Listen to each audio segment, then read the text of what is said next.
Today we're going to bring a magnifying soldering lamp. Now they do give you the brick for the power connection.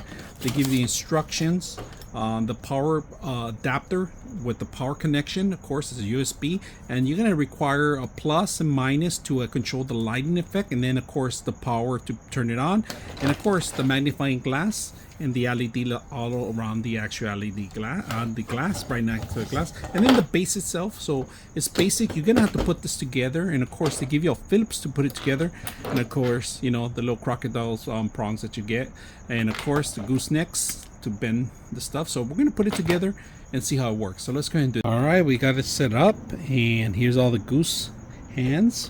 The grips, they have rubber in, so you could grab anything and won't damage it. All right.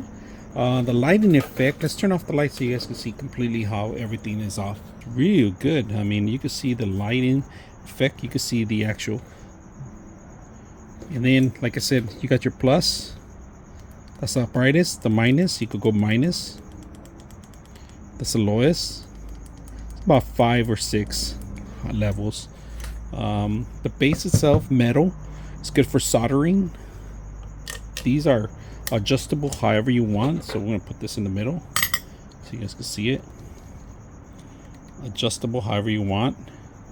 You can grab onto one. But that's pretty much it. This is the base itself. I like it. You could remove them if they're on the way. You could remove them, but the only thing is that you're gonna remove the legs too. So they give you a little wrench, like I said, a little wrench, Phillips, and of course the LED lights. All right, we got a connector here if you guys can see it. So we're gonna dangle it here, hands free. Go ahead and get the